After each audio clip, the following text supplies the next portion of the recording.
Good morning. Good morning. Good morning. Good morning to each and every one of you. Welcome to Mornings with Martha, where authenticity lives and thrives to create a space of growth, healing, and joy. I am your host, Andrea Lawful Sanders, and each day we will cover the topics that are informative and engaging while learning from each other. Good morning, my darlings. I see you all here. Good morning, Laura. I thought you would not be on today. Monica, good morning, good morning, good morning, good morning. It's so good to see you all here. I hope you have been managing efficiently with all the snow, the ice, etc. As you can tell, because I posted at midnight after being awakened unceremoniously by someone who was stuck in the ice outside our home. District Attorney Larry Krasner is going to be on with us at 7 this morning. I have confirmed with his people about 3 or 4 times. So it's always a pleasure, having a conversation with him because he's forthright and, is willing to say whether he's right or wrong, accept responsibility, etc., etc. So I'm looking forward to that dialogue. And quite frankly, as you can tell now, I'm on a pathway of immigration, what's happening to people, what's happening around the country, the uproar around the way the enforcement officers are treating citizens and non-citizens alike, and what we can do here, not just in Philadelphia. Well, they're from Philadelphia. District Attorney Larry Krasner is the DA of Philadelphia, and so I'm talking to people in this realm to see what the solutions are. I'm also heartened by the fact I saw Rue Landau and I'm looking at her face. Kendra Brooks pushing forward legislation to make sure that we are covered safely, with immigration coming. So I am very heartened personally and professionally to see that there are people having dialogue that means something to us. We have been asking. When I say we, I mean the collective we. The amount of times that people have called my phone and gone, Andrea, why are we so silent? Andrea covers the news. Andrea reports what is out here. I don't make the decisions. And so now, with folks being ready, willing, and able to have dialogue with us, I'm putting them in front of you. Yesterday it was the sheriff of Philadelphia County, Rochelle Bilal, who gave great advice. So I took some snippets, one snippet out of that, and I posted it for you guys to see what she said about really working together in your neighborhoods. Stop being petty with your neighbors. There are things going on out here, etc., etc. I'm also getting feedback from all of you that it absolutely makes you're happy. You're happy to hear that there are things being done. Happy to hear that there are protocols that you can follow. Happy to hear that you're not just sitting on your hands and your feet waiting for disaster to strike you wherever you are. So I'm going to cover the morning motivation comes in two parts for you. Um, because something happened in Uncle Bobby's, I think in 2018, that precipitated my writing this. I write a lot. My husband said to me yesterday, where are your books? I said, the books are written. I just need to have them edited. And, I'm just hold on, y'all. I firmly believe that things happen in the time that they're supposed to happen.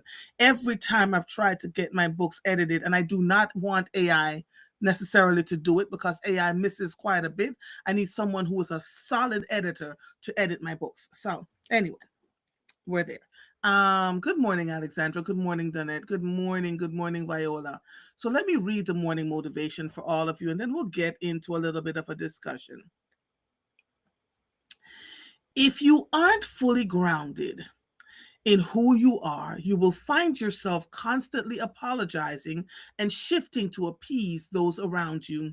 It is okay to not agree with everything people say and do and not care if they take it personally. It is okay to not be a size 4 and yet fully embrace your genealogy without worrying what people may think about your food choices in conjunction with your size. It is okay to be fully present in the fact that you were not designed to be part of a cookie sheet and be cool with it. We allow people's opinions way too much weight in what we say and do. If we didn't know any better, we would buy, eat, and vote the way we are told. Truth is, too many of us are doing that now. Break free from this is the way everyone has done it. Mold and be you, whatever that shapes up to be.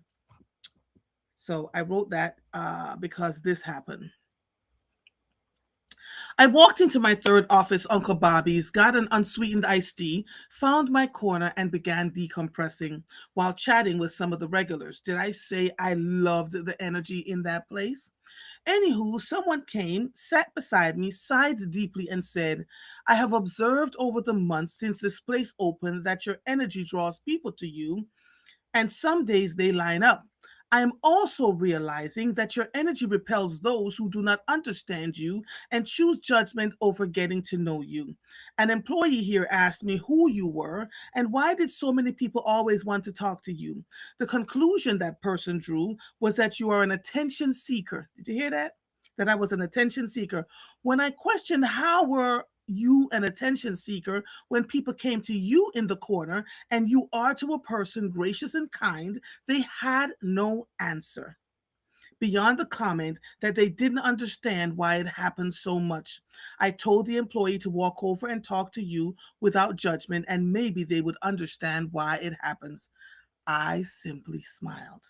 I have been told all sorts of things all my life about my natural energy, and sometimes well meaning people would offer advice they thought would make me less frightening, threatening, or intimidating to others.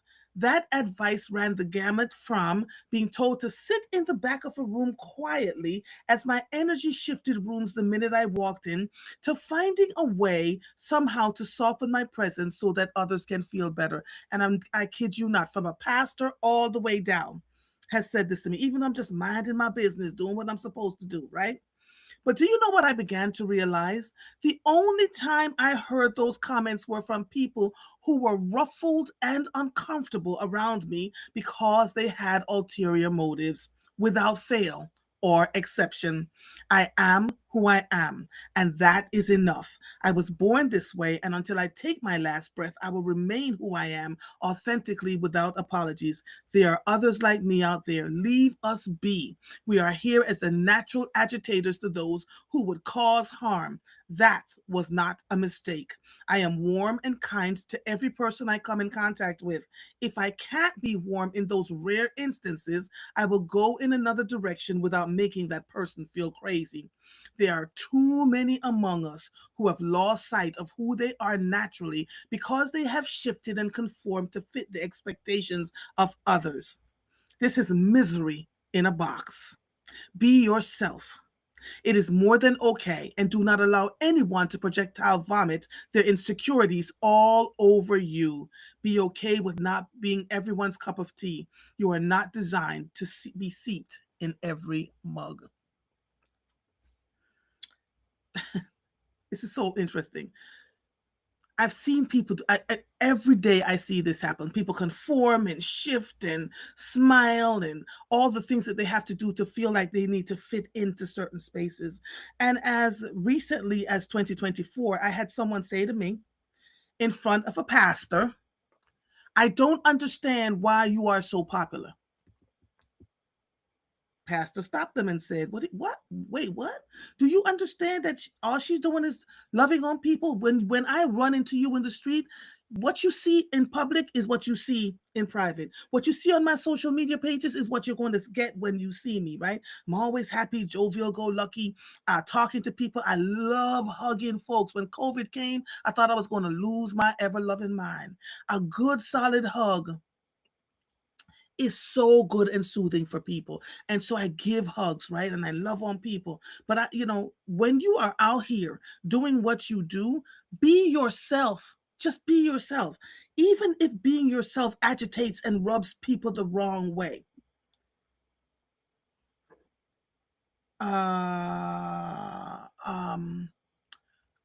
And rub people the wrong way. I gotta figure this out.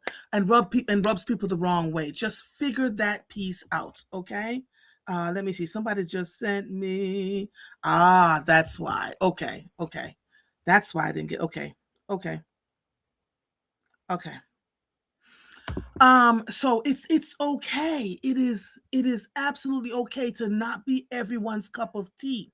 When you live in authenticity, and I mean strikingly live in authenticity, what happens is that the people who are your tribe, the people who need stuff from you will come to you. They will come. When you live in a space of always trying to conform and adapt to people, you get the wrong folks coming your way. And there's a part of you that feels uncomfortable, uncomfortable because you just never feel like you are yourself in whatever shape or form that takes, right? When you are, and we don't always get it right. So when we don't get it right, you then go back and you say, you know what? I think I believe I may have said or done something that harmed you unintentionally. It's a lot.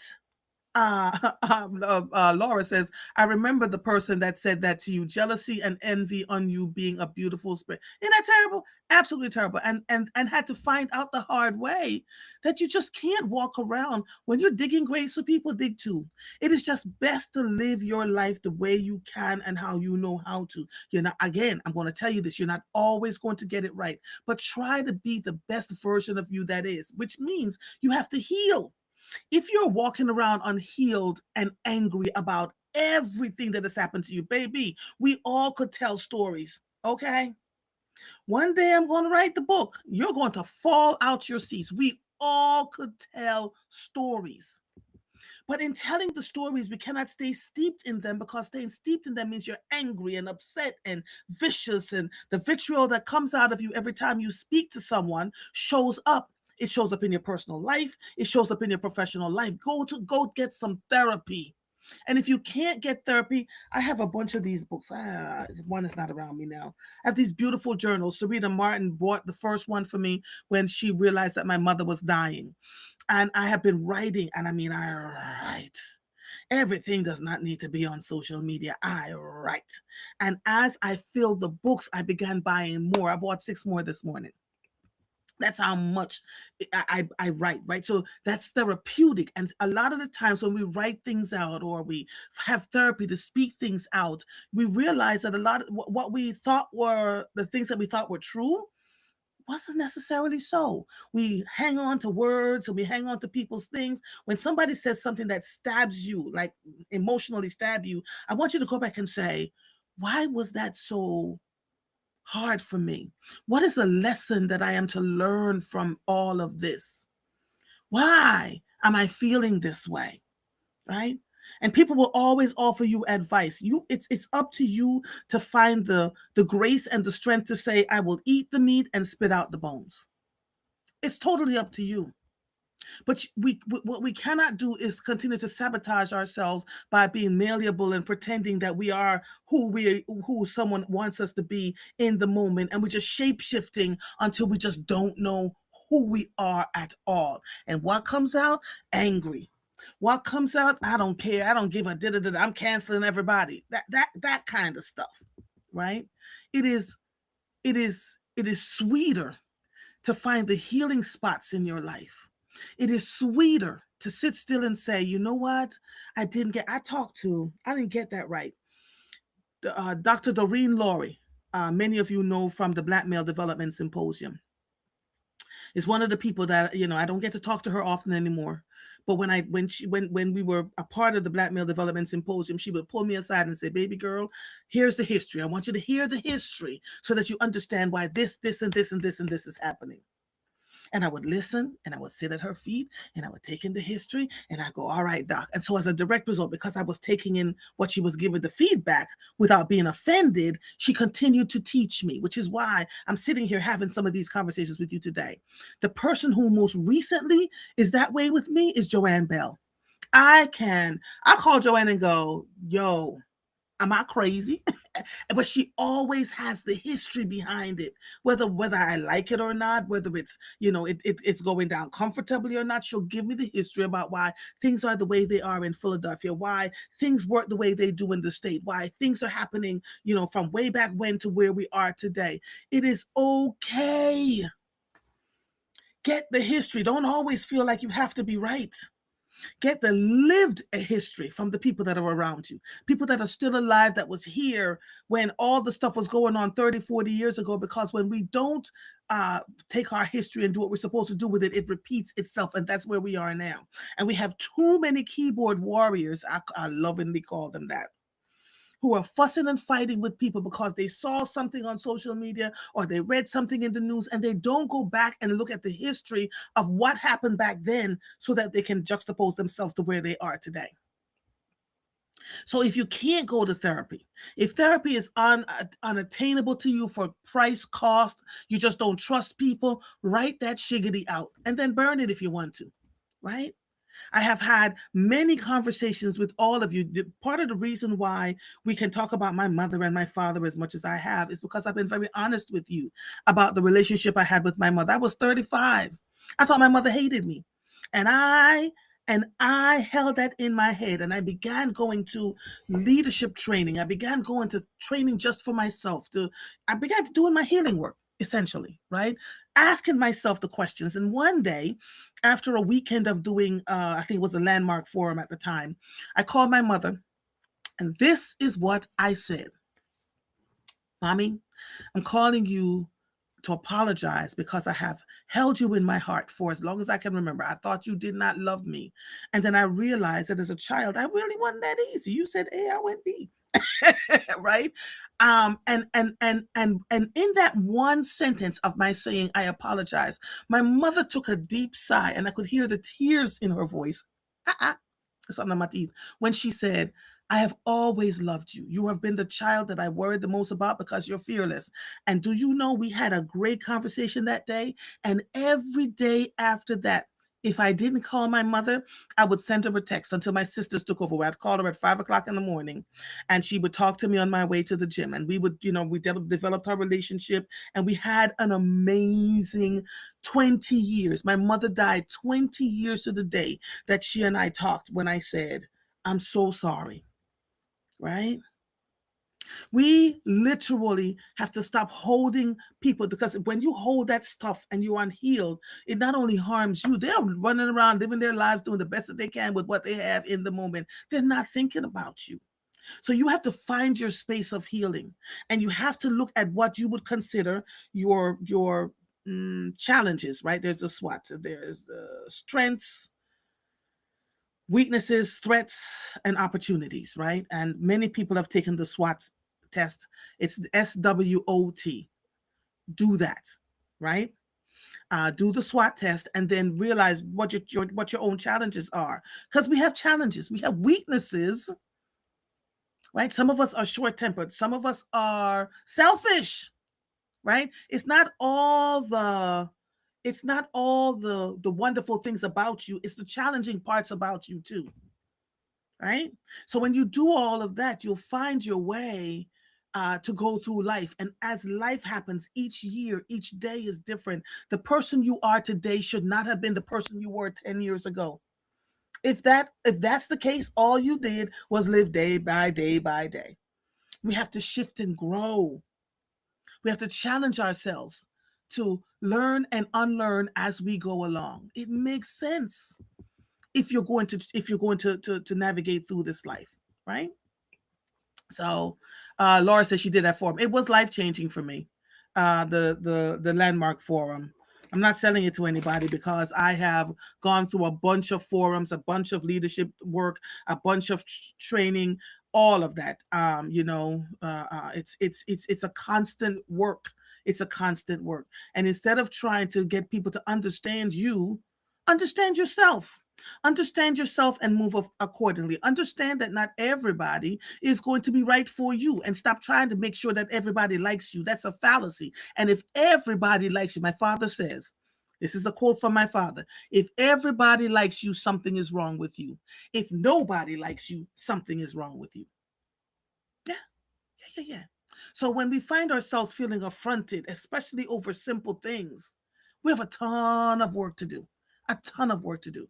So here we are now in this country where we are feeling the strain of being selfish, feeling the strain of being individualized. I've got me, I'm doing me, that made me so nuts. I have been on record saying the cancel culture is going to cause us a ton of issues. And here we are. Here we are. right? So we are now paying the price because when we need to have community and be around folks who would be able to help us and build relationships with your neighbors. We don't have that because we're too busy with our butts up our behinds talking about, I'm doing me and I'm da da da da da da. If nobody likes you, if more people dislike you than like you, there's something wrong with you. Absolutely. Right? Find your tribe, work through what you need to do, and stop being so I'm going to be, it's a conspiracy and everybody's I'm just trying to get the one up on everybody so I can be the first to report the news. That's not what this is about, y'all.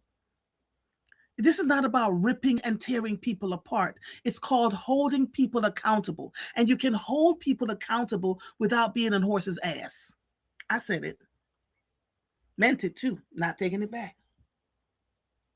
People shouldn't be afraid to be in your presence because you're looking for dirt on them to destroy them. That's not what this is about.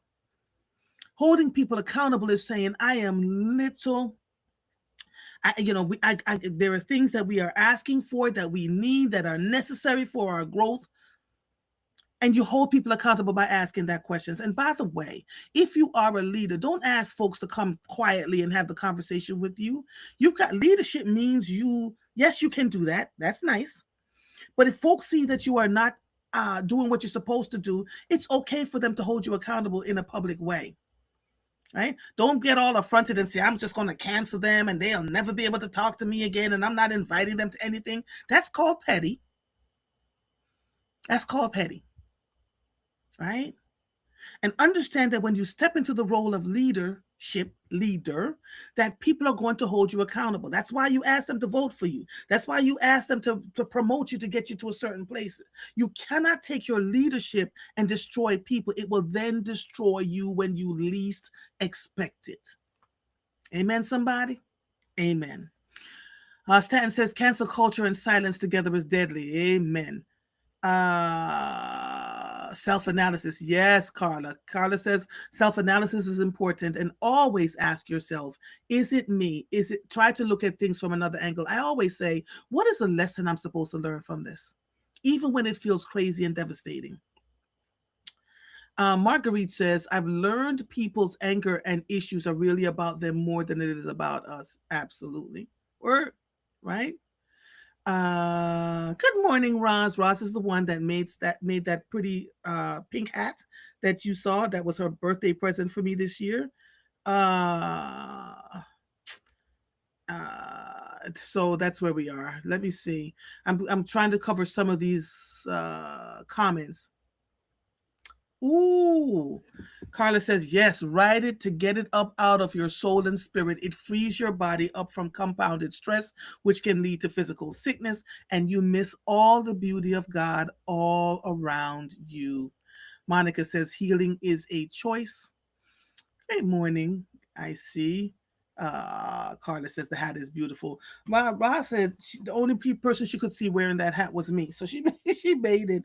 And I talked to Renee Bolden this yesterday. There's a jacket that I wear. Everybody is wearing these puffer coats, and I can't do it to my soul. I can't. And for those of you who've been following me for a while, you know that I design most of what I wear, and Renee brings it to life. So this December, I had given away some of my coats because it to benefit the people who were struggling in Jamaica. So we were raising money for them to get whatever they needed, and I gave away some of my coats. And I'd gone to Renee to pick up something, and she had this beautiful. The coat is 15. It feels like it's 15 pounds. It's heavy, and she says to me, Andrea, where are you going to wear this? I was just going to put it in a store and sell it. I said, give it to me, please, because I have a feeling. That's the other thing. My husband says, I have a feeling I'm going to need that coat. That coat is keeping me so warm today. And so it's 11 degrees outside right now. It feels more like 6'4". Right? So, follow your gut instinct. Do what you need to do. You don't have to be like everybody. You don't have to. You see one person doing it, everybody. Oh my God. The first pictures I saw of folks in Greece with their thing flapping up in the air, I said, I'm not going to Greece because every Black person and their mama going. And sure enough, it just tells you how we follow the crowd, how we follow. No one's taken the unbeaten path. And it's frightening as hell.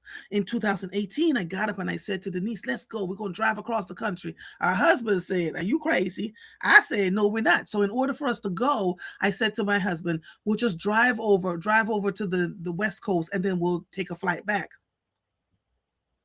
We got to the West Coast, looked at each other, and said, "We driving back." We cackled to the blue corn moon. The first year we did it in 11 days, going back and forth. Years two, three, four, and five that we did it. Yes, we went across the country 5 times and back. We were out there for 3 weeks, just soaking up not just the culture, but the people. This country, if you travel it by car, the poverty levels in some places will astound you. It's worse than some third world countries. We went to Alabama and and crossed the Edmund Pettus Bridge, and I cried like a baby crossing that bridge. I could feel the souls of the folks hanging from trees talking to me, and I began talking to the park ranger, and a man who saw me crying and stopped with yellowed eyes. He said, "I was a child when that day happened." He said, "Look at my eyes." He said, "Cry. Let the tears out." He says, "Because I didn't, and my eyes are now yellowed." His eyes were like the color of egg yolks. He said, "I have lived a hard life." And so we began going through the town and asking people. The median income in that town where the Edmund Pettus Bridge is $17,000 a year. People are living with roofs wide open, like it's Jamaica from a hurricane in these United States of America. But we follow what we see online, and we just never challenge ourselves to take the paths less taken. Went and visited the Native Americans, different tribes over the 5 years that we've been going back and forth. We saw things that just took our breath away.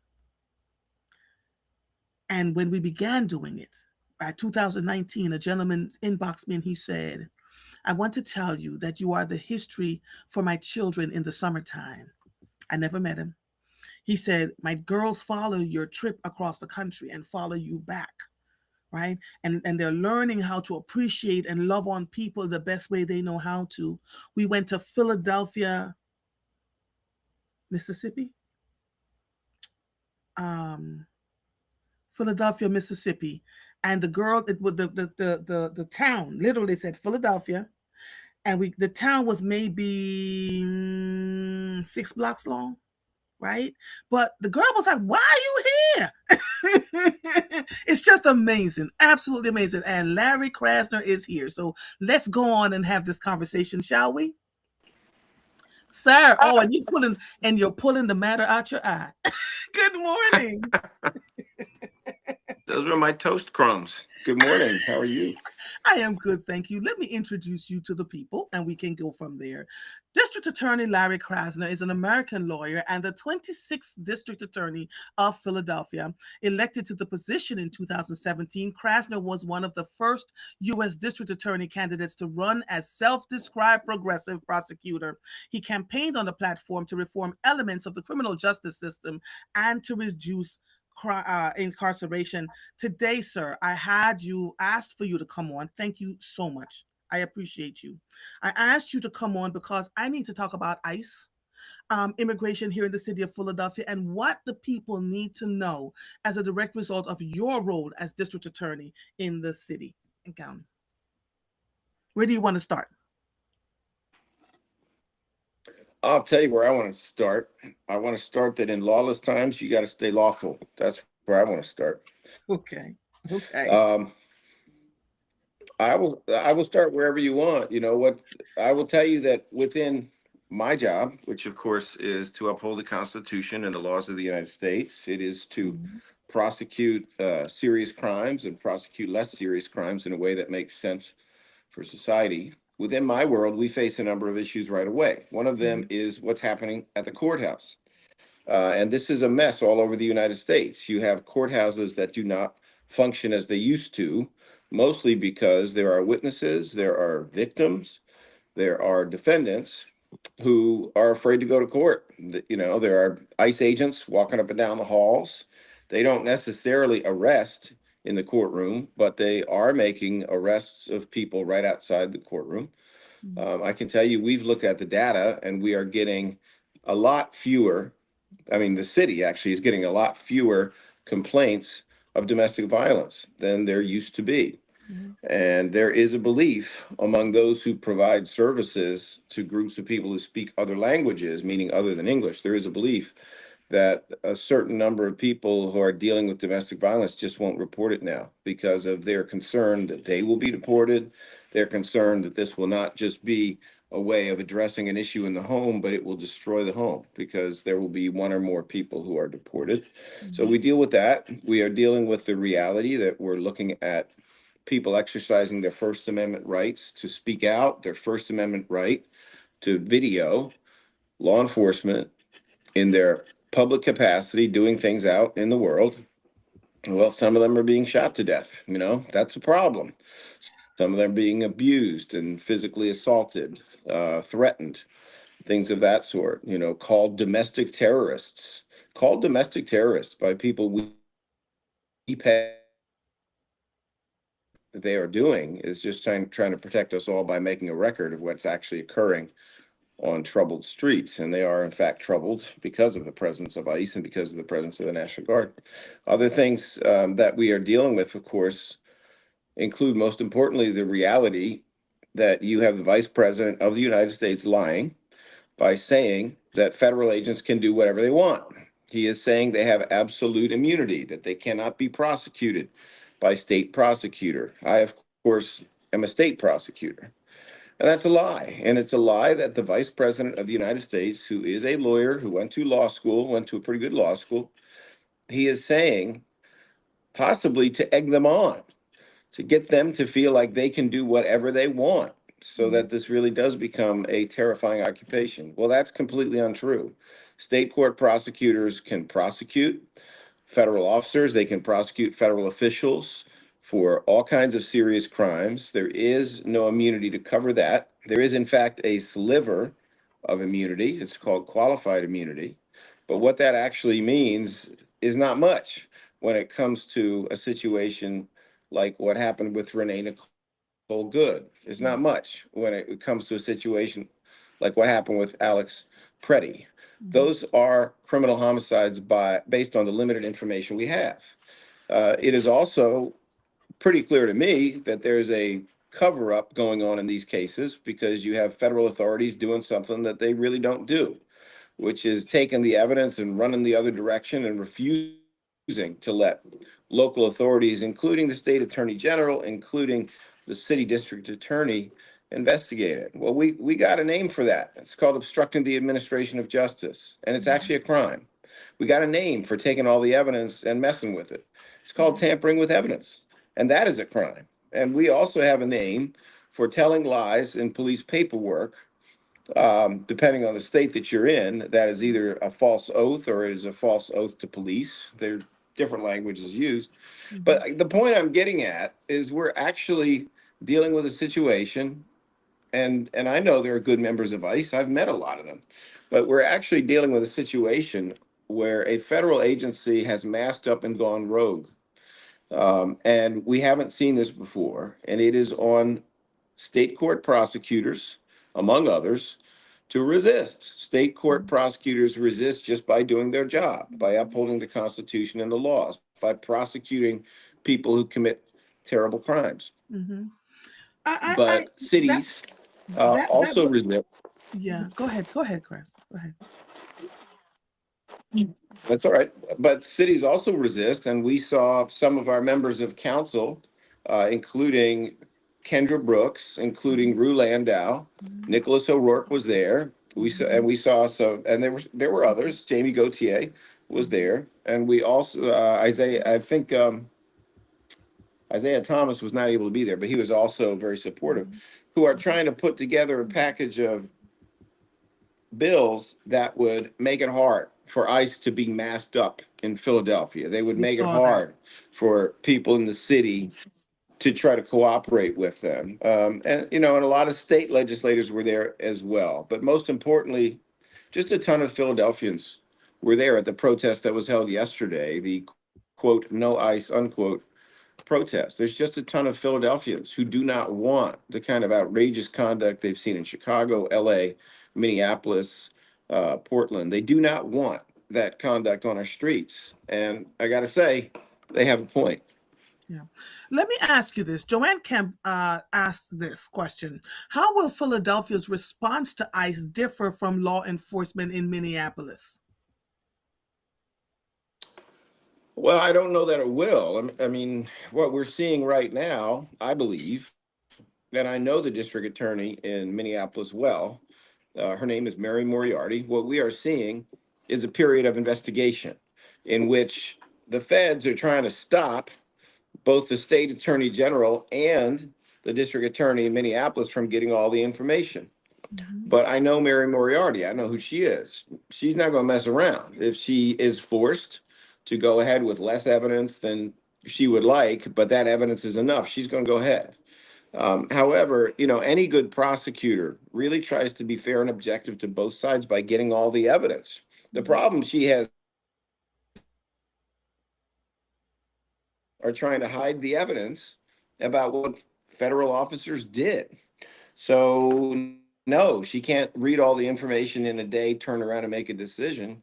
She's going to have to go to court and get orders to force them to do things, and she's going to have to go from there. So I think in that sense, you're not going to see a difference. I am serious as I can be about making sure that there is federal accountability if something that terrible happens here. I cannot obviously speak for the police commissioner as to what he has to say, but our sheriff, Rochelle Bilal, has been clear that if arrests have to be made, including arrests of federal officers, she's going to do it. Mhm. I What advice do you have for the citizens of this city to stay safe?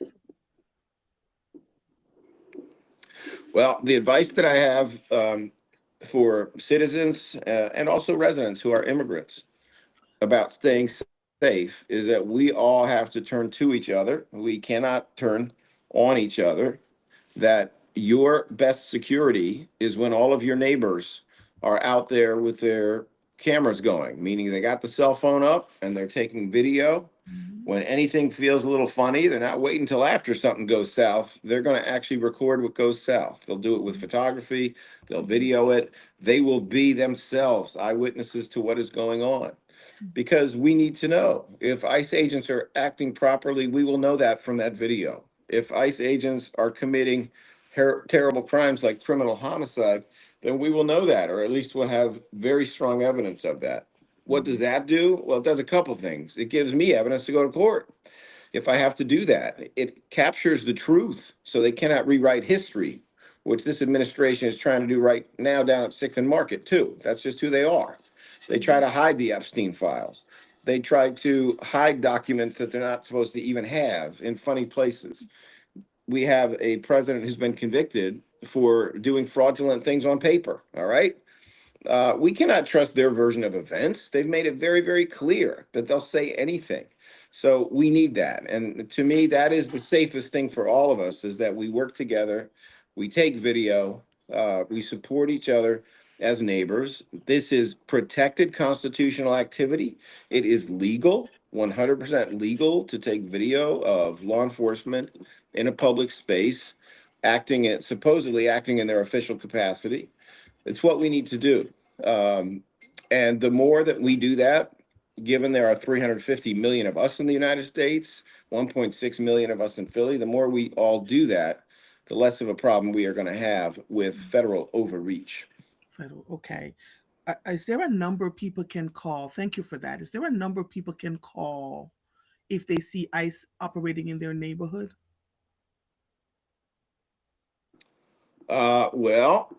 I guess it depends on what you mean. There's nothing illegal about ICE operating in your Mhm, neighborhood mhm, if that operation is legal. ICE has been mhm. in Philadelphia for a long Yes, ma'am. time. Mhm, Under the Biden administration, mhm, I'm not here to say anything was perfect, but under the mhm, Biden administration, they acted more like a rational federal agency. mhm, They have just been out of control under this administration.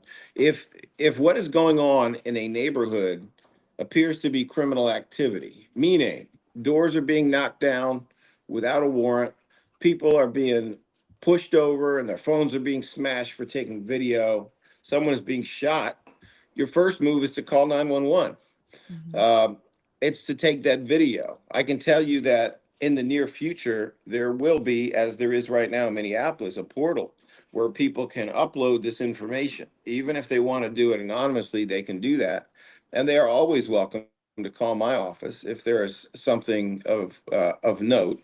Obviously, we don't have a big ICE invasion of Philadelphia yet. And we don't know if we will or not. I mean, the Mhm. truth is, Donald Trump really likes to pick on states that are Democratic states, that are blue states that always go against him. So he's picking on what? California, Illinois, Minnesota. These are places that are never going to vote for him. And he prefers that. Pennsylvania at this point is purple red, meaning they've voted for Donald Trump twice. So it's not crystal clear to me that he really, in these times when he's becoming so unpopular, wants to be more unpopular in a state that could vote Democratic instead of voting Republican, in the midterms. The state that we can do to defend ourselves is to, has been a Democrat King's example. It is to have those cameras up. It is to be the light by being there. It's to Mhm. excuse me, it's to video all of this stuff so you can bring light to a very dark situation. We can see Mhm. what went on. Um, and obviously that doesn't mean you run up and put your hands on an ICE officer, heaven Mhm. forbid. That's a real Mhm. bad idea. It Absolutely. doesn't mean unnecessarily antagonizing people. We've seen some pretty horrific responses to that, where ICE, certain members of ICE look more like a death squad than they look like federal officials. Mhm. So the point is not to put yourself in danger, but the point is for us to work together because we are the city of what we are. We're a city of brotherly love, but we're also a tough city. The point is to work together, take all of that video, hold them accountable now, hold them accountable later. And we can do that. You should all know that, when you have people like Renee Nicole Good being shot to death or Alex Preddy being shot to death in most places and in Pennsylvania, you can bring a homicide case against them in 5 years or 10 years or 15 years or 25 years. They are not going to escape accountability if we get the evidence, even if we can't get enough of it now. If we get the Mhm. evidence later, they're not going to escape accountability. And most importantly, please know that if you have a state prosecution, let's just say the Philadelphia DA's office files charges against, let's just say Michael Jones, because Michael Jones shot somebody in the leg for no good reason. We bring those charges. My office is going to see those charges through to the end. We might try it in state court, we might try it in federal court, but we're going to see it through to the end. And if a jury believes we're right, they're going to convict. And then there's going to be a sentencing. And when Donald Trump looks around, he will discover he has no power whatsoever to pardon state court convictions. That's So what I'm saying is that federal yeah. officer is going to do every day of their sentence. There Okay. is no magic where the big bad man gets to say, you get out of jail for free. That's not real. Um, and that's why I get so upset when I talk about JD Vance lying to these federal officials about it. He's setting them up, knowing that they're the ones who would pay the price. He's setting them up to egg them on to act more like an invading army, more like, at their worst, more like a death squad, than to act like federal officers whose salaries we pay and who work for us. If I'm hearing you correctly, what you're saying is the federal officers can, if they're in the states individually, can usurp the federal law when they're charging for criminal behavior. Correct? That the president of the United States cannot pardon the state convictions. Did I hear you correctly when you said that? That's correct. You do hear that correctly. And let me just give you a very tangible example of that. So, Donald Trump was prosecuted in state court by the district attorney of Manhattan in New York. His name is Alvin Bragg. And when Mm-hmm. he was prosecuted there, he was convicted of 34 felonies. Has he been pardoned? Has the president of the United States, who has a pardon power, pardoned himself? And the answer is no. He has not been pardoned. He has not even made any effort because the fact is he has no power whatsoever to pardon a state court conviction. If the January Sixers, all of those maniacs, had been convicted in state court, they would still be in jail instead of out. And by the way, there are some reports that at least one of them who had a sentence of 20 years or more, at least one of them is now an ICE agent. Okay, how's that? You take a bunch of people who are responsible for the deaths, indirectly or directly, of 5 law enforcement officers who terrorize the U.S. Congress, who try to overthrow the government. You let them out of jail on sentences that are, in some cases, 20 years or more, and then you let them be law enforcement agents walking around with guns for ICE. If that is true, and I don't know for sure if it's true, but the reporting is about a man named Enrique Tarrio, who did have a sentence of 20 years or more, who was the head of the Proud Boys. If the reporting is that we actually have the head of the Proud Boys, the pardoned head of the Proud Boys, who should still be in jail for another decade and a half, and he is an ICE agent, then, I think we know exactly where we are. This is a private army set out to do whatever they want, including kill people. And that is not anything that we as Americans or Philadelphians can tolerate. So Marguerite Boyd Faison says, speaking of being masked, wasn't a law passed in Philadelphia last year or the year before that and bacalavas and ski masks were illegal in public places? Does that apply to the federal agents who are here using their masks? Well, the short answer is not enough. And that is part of the reason why the protest, or I should say the rally, occurred yesterday, because our members of council are trying to tighten that down. One of the key provisions in the bills that they're trying to pass, and that hopefully they will pass within a few days, is very specific that law enforcement cannot wear masks under these kinds of circumstances. So that's good thinking. That's very creative, thoughtful approach. And if it was all we had, take a look at it. But fortunately, City Council is trying to lock that down with a more specific, more specific bill. Yeah. Charmaine says, I'm confused. I thought Trump did pardon himself from all his criminal charges, which is why I'm glad we have these kinds of conversations, because we think we understand what's going on. But if it's at the state level, which was New York City, he cannot pardon himself from state criminal charges. So if anybody comes into a state and breaks the law and they're charged and put in jail, in prison, they cannot be pardoned by the president of the United States. They can be pardoned by the governor of the state, correct? That is correct. Now, I will tell if you're looking for another example, perhaps you all remember the man who killed George Floyd, a law enforcement officer, local law enforcement, named Derek Chauvin. That guy, well, he's in jail. And Donald Trump was making a bunch of noises about pardoning him. Why? Because Derek Chauvin had two different kinds of convictions. He had a federal conviction, and for that, Trump can pardon him. But he also had a state conviction. Why was he talking about pardoning Derek Chauvin? He was talking about it because he thinks people don't know better, and he was trying to get the cities angry so he could cause unrest, so he could justify going in with his troops. Derek Chauvin's in a jail cell. If Donald Trump could pardon him, he would be out of a jail cell, wouldn't he? Given what he said and given who he is, and given that he was endorsed 2 times by the Ku Klux Klan. That's the bottom line. Donald Trump has no power to pardon state court convictions. And as long as we have a group of state court prosecutors who actually believe in the law and will enforce it, that's a problem for Donald Trump. So as far as thank you for explaining that to us. As far as we can see, you along with Sheriff Rochelle Bilal and some city council members are doing all that you can within your sphere of power to make sure that the citizens and non-citizens alike, because someone just asked, why isn't ICE collaborating with local authorities to capture those who are in fact non? You can be a non-citizen and still live here legally. So we have to be very careful about the wording that we use when we say stuff like that. And when you live in the United States, you literally have a certain amount of rights. People just to be treated as a human. So yeah, I see Giselle Fetterman saying that she was living in the shadows for 10 years right? And how afraid she was. We have to be very, very mindful that this is just not about people who are, in fact, citizens of this country, but they're people who are non citizens who are here legally. So, wording absolutely matters. I have a question for you, Bridget Powell. And we had talked about this is not about ICE, but I want you to hear this. She said, I would like to know when will the DA charge DHS workers and foster parents with perjury when evidence exists and submitted? These children are citizens taken. You know anything about that, dear Krasner?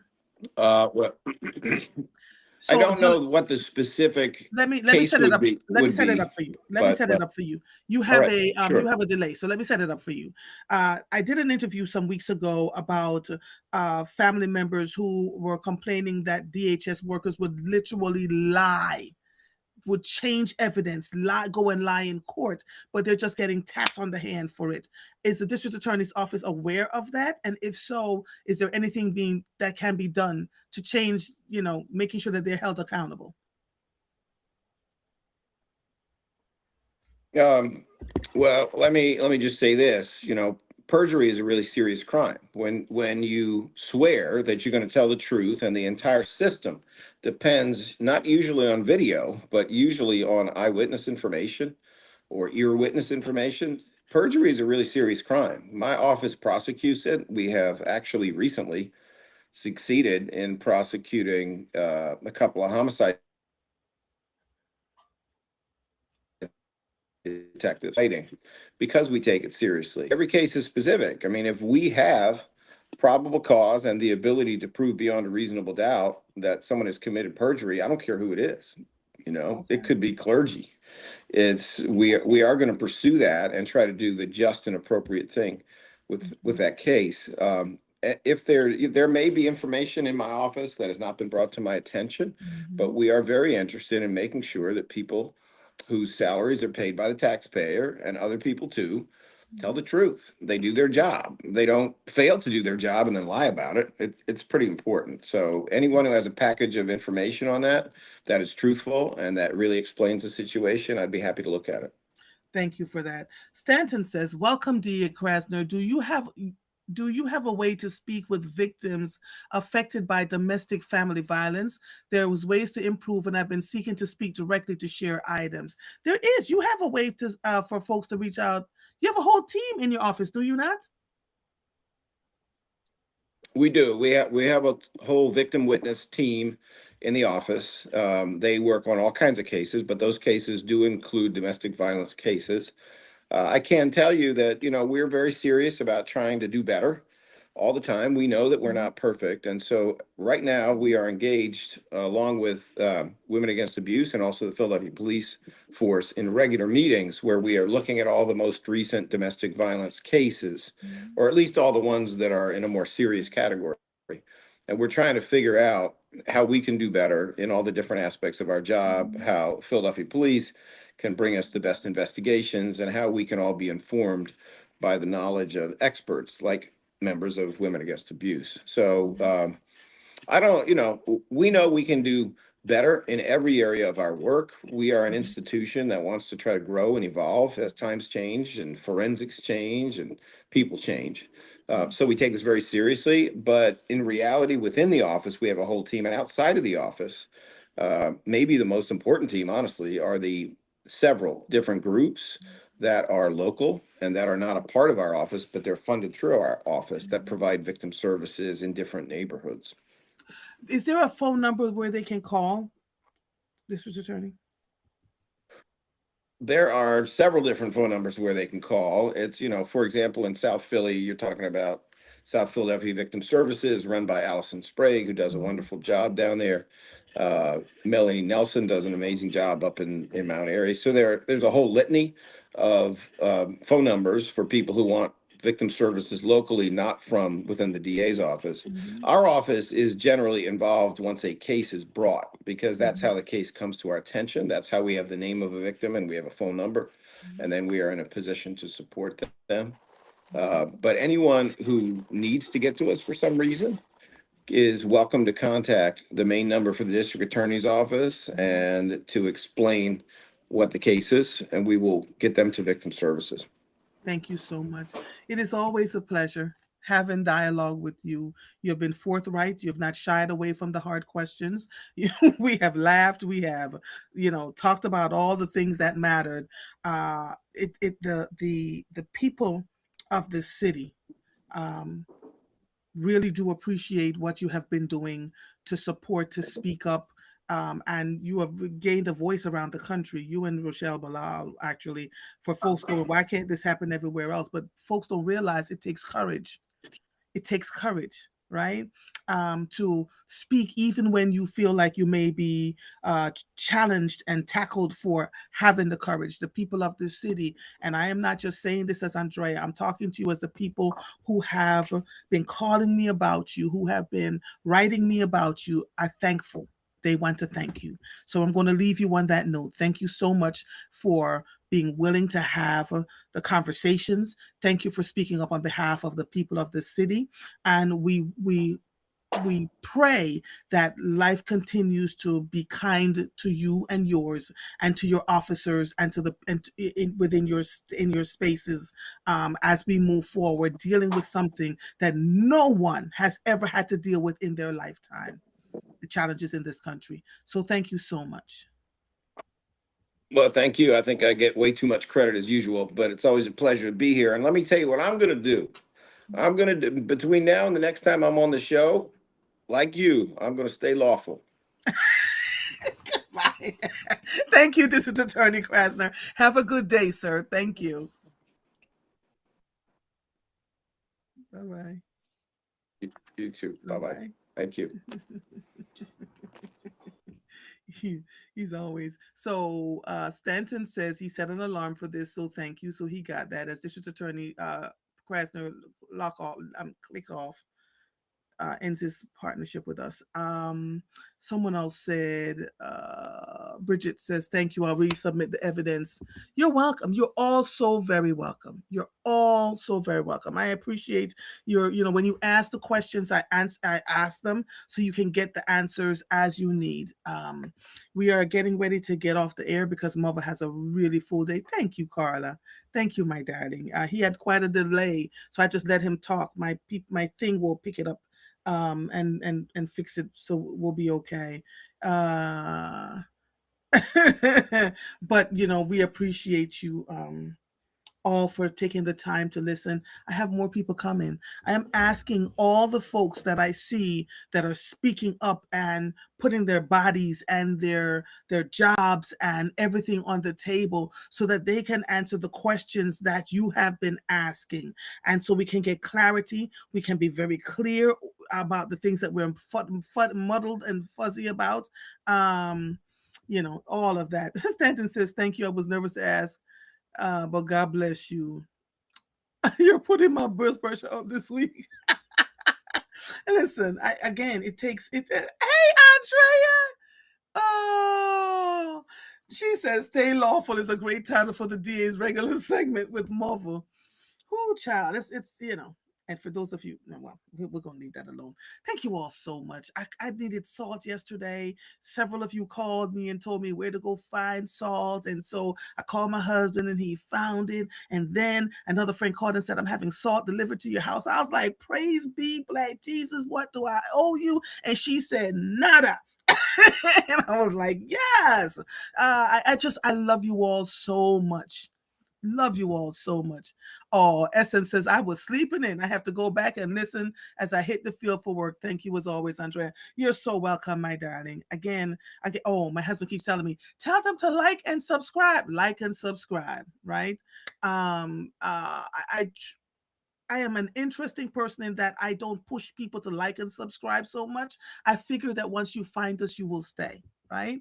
Um, we're organically doing this thing, and it's going to pay off. It's going to do what it's supposed to do. We're not trying to force people to come and see, and we're not being sensational.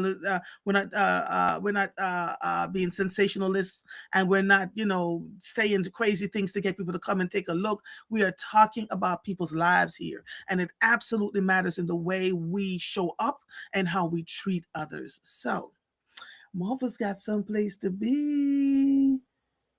Oh, thank you all. Thank you. Thank you, my darlings. Thank you. Thank you so much. I've got Mother's, listen, Mother is got a full day today, as usual. And I had to take the shovel yesterday and really dig out our driveway again because the people came across with the plows and dug us back in. And it's just a constant exercise. Take care of your tickers.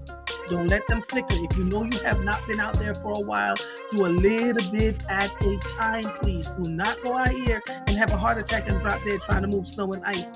We have more coming this weekend, but here's the deal. You just take your time, right? And I'm hoping it's just a little bit and it's just a dusting because we have nowhere else to put snow at this point. How about that? This episode of Mornings with Mother is officially over. I am Andrea Lawful Sanders. I'll see you when I see you. Bye, everybody. Bye-bye.